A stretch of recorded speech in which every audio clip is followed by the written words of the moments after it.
Ogromno isto.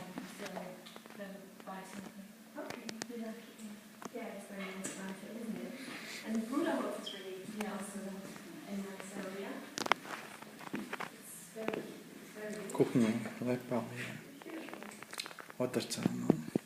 A living room je ogromno.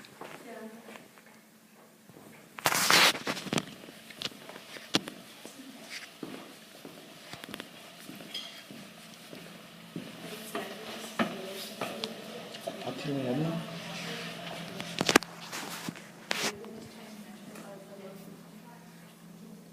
Soba druga. Sobe su velike, jako velike.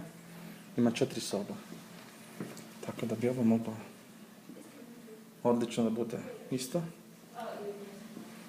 Samo što ja mislim da ovdje ići autobusom do škole.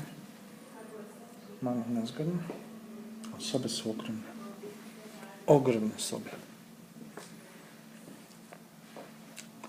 I kupatlo ovdje ima.